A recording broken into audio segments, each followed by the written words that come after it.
Dear children, good morning.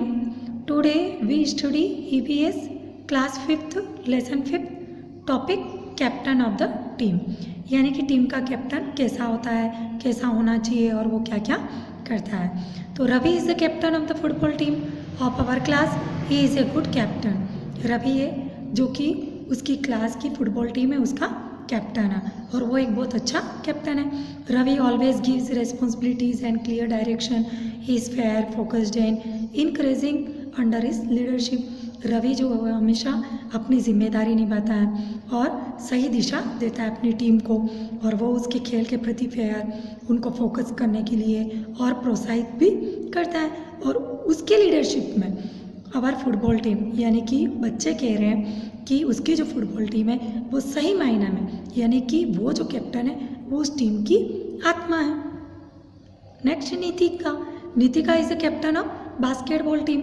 वो भी उसकी क्लास की जो बास्केटबॉल टीम है उसकी कैप्टन है और शी ऑलवेज इनकरेज, और वह भी हमेशा प्रोत्साहित करती है उसके टीममेट्स को और उसमें विकास करती है और उनको इम्प्रूव भी, उनके खेल में और भी ज़्यादा इम्प्रूवमेंट करती है खेल के टाइम.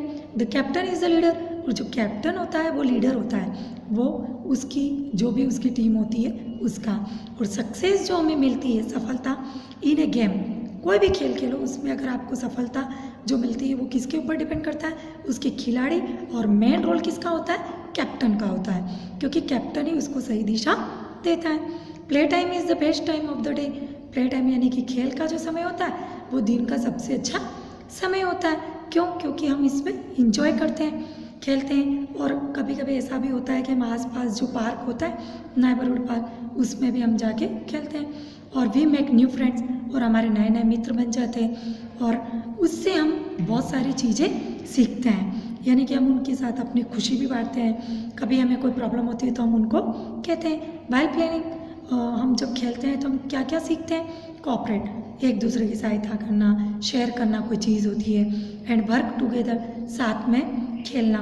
ये सारी चीज़ें और कोई भी काम हम साथ में मिलकर करते हैं. ये सारी चीज़ें हम कहाँ सीखते हैं, जब हम गेम खेलते हैं तब हम ये चीज़ें सीखते हैं. Take the correct option. A national team consist of players.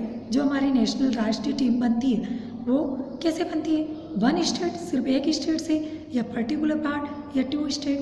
तो इसका आंसर है D, different parts of the country, अलग अलग देश के पार्ट से बनती है. What do we learn while playing games. हम जब गेम खेलते हैं तो हम क्या सीखते हैं, हमें कोऑपरेशन सीखते हैं, वर्किंग टुगेदर भी सीखते हैं, शेयरिंग भी सीखते हैं. तो आंसर क्या है, ऑल ऑफ दिस. नेक्स्ट है ब्रीथिंग. ब्रीथिंग में सांस लेना. तो व्हेन वी प्ले गेम्स और do physical activities like running and jumping, जब भी हम गेम खेलते हैं या कोई शारीरिक गतिविधि करते हैं, एक्टिविटी, जैसे कि दौड़ रहे हो या उछल कूद कर रहे हो, तो हमें किसकी आवश्यकता होती है, वी नीड एनर्जी, हमें ऊर्जा की आवश्यकता होती है. और वो ऊर्जा हमें किससे मिलती है, break down of digest and absorbed food, यानी कि जो भी हम खाना खाते हैं वो छोटे छोटे टुकड़ों में बढ़ता है, फिर उसको हम डाइजेस्ट करते हैं और एब्जॉर्ब हो जाता है. और वो कब एब्जॉर्ब हो जाता है, बाय द ऑक्सीजन, जब हम ऑक्सीजन गैस लेते हैं, टेकन ड्यूरिंग ब्रीथिंग, सांस लेते हैं, उसके बाद उसमें वो पूरा एब्जॉर्ब हो जाता है और हमको एनर्जी मिलती है. Then mechanisms by which organisms take in oxygen. अब ऐसा यंत्र जिसके कारण हम ऑक्सीजन गैस हवा से लेते हैं and give out carbon dioxide, और कार्बन डाइऑक्साइड गैस को हम बाहर छोड़ते हैं, तो इसको क्या कहते हैं, ब्रीथिंग कहते हैं. यानी कि taking in of air into the body, हमारे अंदर जो बॉडी के अंदर हवा जाती है यानी कि ऑक्सीजन गैस, उसको इनहेलेशन कहते हैं. और जब उसी हवा को हम कार्बन डाइऑक्साइड के थ्रू बाहर निकालते हैं तो उसको हम एक्सहेलेशन कहते हैं. ब्रीथिंग जो प्रोसेस है वो कंटिन्यूस, हमेशा चलता रहता है, जब तक थ्रू आउट आवर लाइफ, यानी कि हम जब तक जीते हैं तब तक हमारे अंदर ये क्रिया लगातार चलती रहती है. एक्टिविटी दे रखी है, एक्टिविटी नंबर 2, इसमें क्लियर दे रखा है.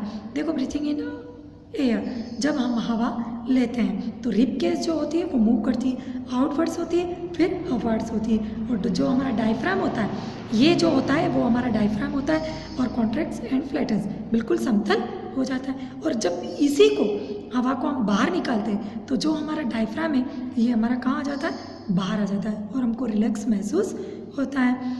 और इसी को हमें नाप कर आपको यहाँ पर मेजरमेंट करके आपको लिखना है कि इसका मेजरमेंट जब हम हवा लेते हैं, श्वास लेते हैं, तब हमारा जो चेस्ट है उसका क्या नाप रहा, और जब इसको हम बाहर निकालते तब हमारे चेस्ट का नाप क्या रहा। ये आपको यहाँ पर लिखना है, तभी आपको पता चल जाएगा कि इसमें क्या डिफरेंस होता है। Thank you children, next tomorrow.